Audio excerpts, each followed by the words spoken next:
Hello friends, dear audience,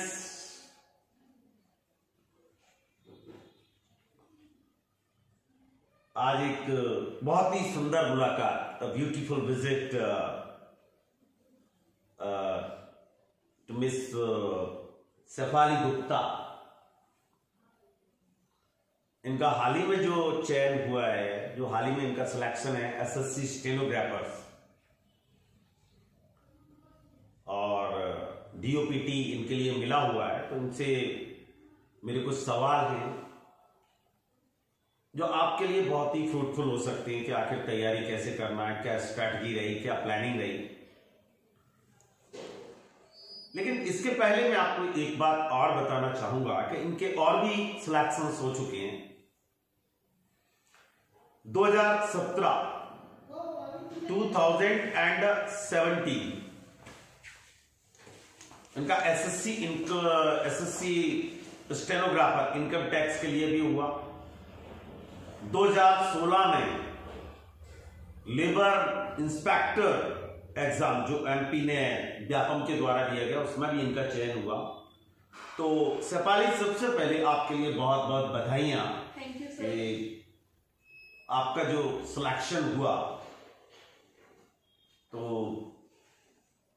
मेरे आपसे कुछ क्वेश्चंस रहेंगे जिनका आपको बहुत ही स्पष्ट रूप से जवाब देना होगा। कुछ क्वेश्चन जो होंगे बड़े खट्टे होंगे, कुछ मीठे होंगे, कुछ कड़वे भी हो सकते हैं। जो जैसा क्वेश्चन है उसका आप प्लीज वैसा जवाब दीजिए। तो फिर से एक बार आपके लिए बहुत बहुत बधाइयां। Thank you sir. तो शेफाली, आपका जो स्ट्रैटेजी था एग्जाम का,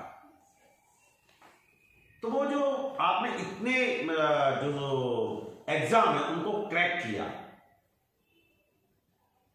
तो मैं ये जानना चाहता हूं कि आपकी आखिर जो स्ट्रैटेजी रही, जो रणनीति रही कि एक साथ में ये 16 में आपका लेबर इंस्पेक्टर का निकलना, 17 में आके आपका स्टेनो इनकम टैक्स का निकलना, फिर 18 में दोबारा से आपका डीओपीटी एसएससी स्टेनोग्राफर से निकलना, तो ये कहीं ना कहीं एक सुंदर स्ट्रैटेजी के लिए इंडिकेट करता है। तो आपकी स्ट्रैटेजी क्या रही, स्ट्रैटेजी के बारे में मैं जानना चाहूंगा और सब लोग जानना चाहेंगे। Hi everyone. स्ट्रैटेजी से पहले मैं ये कहना चाहूंगी, सबसे पहले तो अपने इरादे पक्के करो। जिसके इरादे पक्के होंगे वही आगे पड़ेगा। डेडिकेटेड होना सबसे जरूरी है। आपने जैसे ही जो भी एग्जाम सिलेक्ट कर रहे हो उसी के लिए आप पूरा फोकस रहो। ये नहीं कि आप ये वैकेंसी आई तो फिर इसके लिए, इसमें सिलेक्शन नहीं हुआ तो फिर इसके लिए गए, ऐसा नहीं। आ रहे हैं एग्जाम्स तो आप डालो, फॉर्म डालो, पूरी कोशिश भी करो, बट फोकस एक एग्जाम के लिए रहो। जैसे कि जिसका जो भी हो लक्ष्य आप उसी के लिए करो और पूरा एक स्ट्रैटेजी बना के टाइम टेबल सेट करो और उसी के अकॉर्डिंग आप पूरा आगे बढ़ते जाओ। और टाइम टेबल भी ऐसा सेट करो डेली का, ऐसा नहीं कि आपने लंबा बना लिया कि भाई मुझे 1 महीने में या 2 महीने में करना है। आप डेली का टाइम टेबल सेट करो और जो आप पूरा कर सको। और सबसे फर्स्ट थिंग तो ये है, आप सुबह उठते से ही सोच लो कि मुझे ये पढ़ना है पूरा दिन के लिए। और जैसे आप सो तो आप उस चीज को चेक करो कि मैंने जो सुबह सोचा था वो चीज मेरी कंप्लीट हुई भी है या नहीं। आपको मेरी चीजें कंप्लीट नहीं हुई तो अंदर से एक सेटिस्फैक्शन नहीं होना चाहिए। जैसे मेरे साथ था, मैं उठती थी तो मेरा सेट रहता था मुझे ये पढ़ना है पूरे दिन के अंदर, और मेरा अगर कोई चीज कंप्लीट नहीं हो पाती थी तो फिर मुझे नींद ही नहीं आती थी रात को। तो वो वाली चीजें अंदर होनी चाहिए आपके, तभी आपके भी सिर्फ कोई भी एग्जाम दो, कितने भी दो, सारे ही निकलते जाएंगे एक लाइन से। और स्ट्रेटेजी के लिए सबसे पहले मीन्स एसएससी स्टेनोग्राफर की बात की जाए तो उसमें 3 सब्जेक्ट्स आते हैं। 100 मार्क्स की इंग्लिश, 50 की रीजनिंग एंड 50 की जीके। तो मेन चीज है उसमें इंग्लिश, बड़ा पोर्शन है, 50% आता है 100 मार्क्स का। इंग्लिश के लिए सबसे मेन थिंग है अंडरस्टैंडिंग। हमारी मदर टंग है हिंदी, थोड़ी सी प्रॉब्लम रहती है लोगों को, तो आप अपनी अंडरस्टैंडिंग को बढ़ाइए। और फिर सेकेंड थिंग है लर्निंग, जो आती है एंटो, सिनो एंड इडियम फ्रेज। आप वो तीनों चीजों को अच्छे से याद कीजिए, वो तो आप खुद से भी कर सकते हो, याद करने का है। And third thing is grammar. तो सबसे पहले आप अपने ग्रामर के बेसिक्स क्लियर कीजिए, और ग्रामर के बेसिक्स क्लियर होंगे तो आपके सारे क्वेश्चन से ऑटोमेटिक सब क्लियर होते ही चले जाएंगे। You are right. और अंडरस्टैंडिंग वो आता है 45 मार्क्स का, बड़ा पोर्शन है। और मैंने देखा है मोस्टली लोगों को उसी में प्रॉब्लम होती है, क्लोज टेस्ट एंड पैसेज का। तो उसके लिए आप डेली न्यूज़पेपर पढ़िए, द हिंदू का एडिटोरियल पढ़िए, उसमें भी आप वो टॉपिक्स पढ़िए, जैसे कि अभी किसान आंदोलन चल रहा है, वो हमको समझ आता है तो आप उसको पढ़िए। उसमें से आप स्नो एंटो निकालिए, सॉरी वोकैबुलरी निकालिए, उसको सर्च कीजिए और लिखिए एक रफ में, फिर उसको आप डेली रिवाइज करिए। ऐसा नहीं आपने लिख लिया वो रफ भरता चला गया, कई लोग ऐसा करते हैं, लिख लेते हैं फिर रफ भरते चले जाते हैं, बट रिवाइज कीजिए उस चीज को, तभी वो आपका रिवाइंड होगा माइंड में और वो याद भी रहेगा। और जब आप रीडिंग करोगे तो उससे ना आपका फ्रेजल वर्ब्स ऑटोमेटिक क्लियर होंगे। लोग क्या करते हैं, मैंने देखा है मोस्टली फ्रेजल वर्ब्स को याद करते हैं, वो चीज याद करने की नहीं होती, वो अंडरस्टैंडिंग की चीज है। तो आप जब रीडिंग करोगे द हिंदू को तो वो ऑटोमेटिक वहां से क्लियर होगी। तो कुल मिला के बात ये आई कि एक बहुत बड़ा पोर्शन होता है cloze test of passage, 45 marks का आता है। Right, you are right here. तो उसके लिए रीडिंग और वोकैब दो ही सेक्शन है जिसके जरिए आप उसको निकाल सकते हैं। अदरवाइज अगर कि मैं उसमें से 35 मार्क्स को लेस कर दूं, कितने में से 100 में से, तो टोटल 65 रह जाएंगे, जिसमें सिलेक्शन होना इम्पॉसिबल नहीं है, राइट। तो मतलब now you have to pay a very special attention towards cloze test and passage and vocab is the main factor, ठीक है ना। अच्छा सिपाली, मेरा यहाँ पर एक क्वेश्चन है। जैसा कि अभी मैंने थोड़ी देर पहले अपना जो साथी था भरत लाक्षकार, उसका भी इंटरव्यू चल रहा था, साथ में मेरे से बातचीत चल रही थी, तो उनसे भी मेरे क्वेश्चंस रहे, उनके भी काफी एग्जाम्स क्रैक हुए।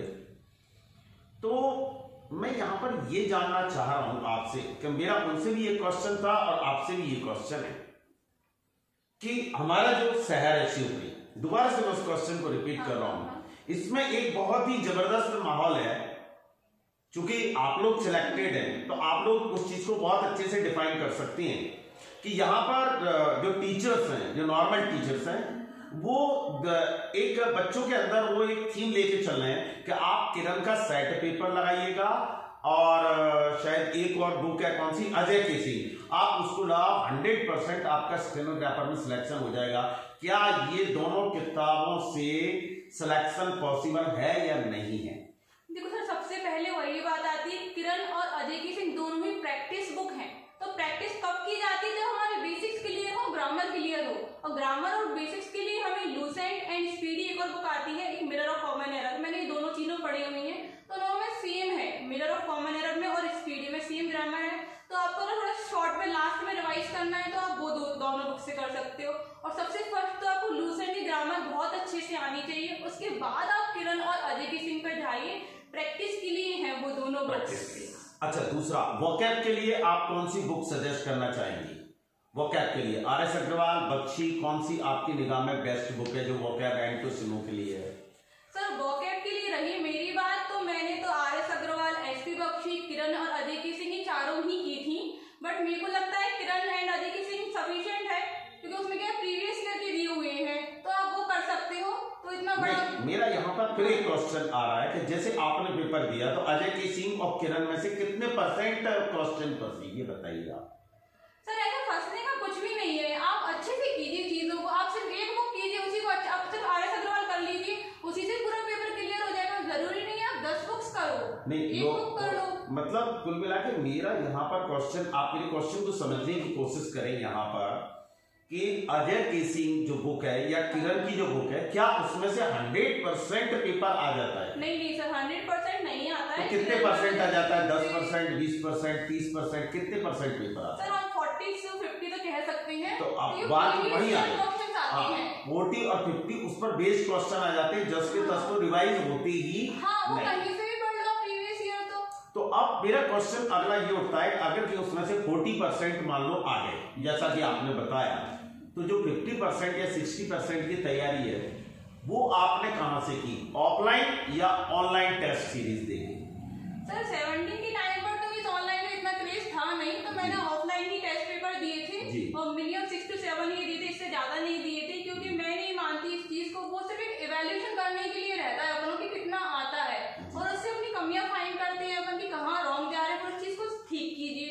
तो आप 1 वीक में 1 दे सकते हो, और जैसे जैसे एग्जाम नजदीक आता है तो आप 1 हफ्ते में 2 दे दीजिए, and that's enough I think, है ना? हाँ। तो कुल मिला के इंग्लिश की स्ट्रेटजी आपकी कह रही vocab plus basic equal to English.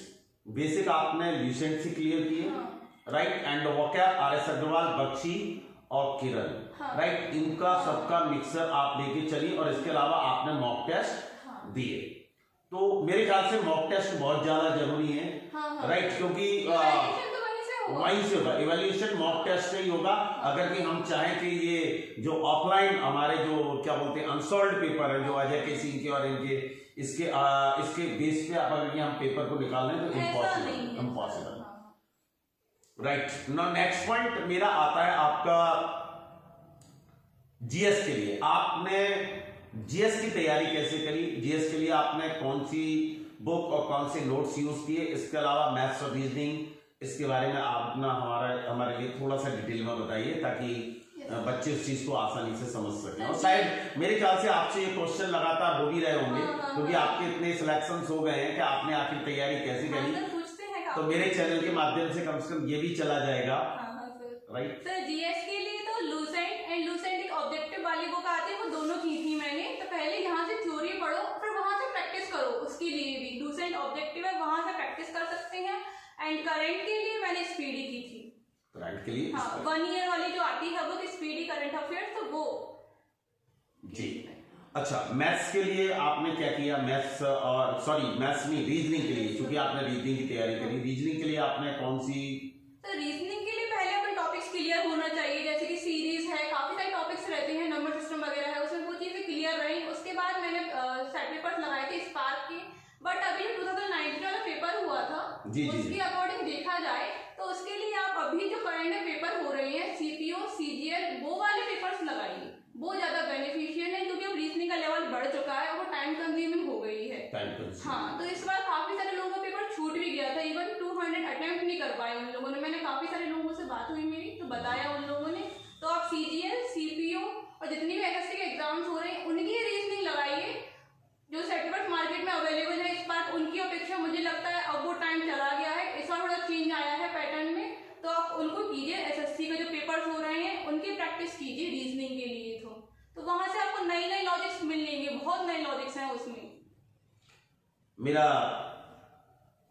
आखिरी सवाल आपसे, क्योंकि आप मेरी एक अच्छी स्टूडेंट रही, काफी लंबी समय हमने साथ में गुजारा, मैंने आपको पढ़ाया, तो शर्मा इंग्लिश एकेडमी के बारे में और मेरे बारे में आपकी क्या राय है, आप दे सकती हैं, और बिल्कुल खुल के दें। अगर कहीं एकेडमी में कोई ड्रॉबैक्स भी है तो आप वो भी बताएं, मैं उसके लिए भी हटाने की कोशिश करूंगा।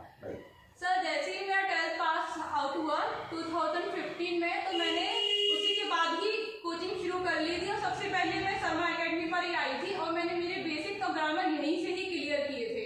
तो मैंने सबसे पहले घर की यहाँ पढ़ा था, और मेरे ग्रामर के रूल्स वगैरह थे वो यहीं से क्लियर हुए थे। और सबसे बड़ी बात मैं कहना चाहूंगी, सर ने पीपीआरएस तो मेरे इतने अच्छे करवाए थे, मैंने 2016 से आज तक कोई भी बुक नहीं पढ़ी, ना मैंने प्रैक्टिस की जरूरत ही नहीं पड़ी, मुझे इतने अच्छे करवाए थे सर ने पीपीआरएस। तो और कोई कोचिंग में ड्रॉबैक्स, कोई कमी?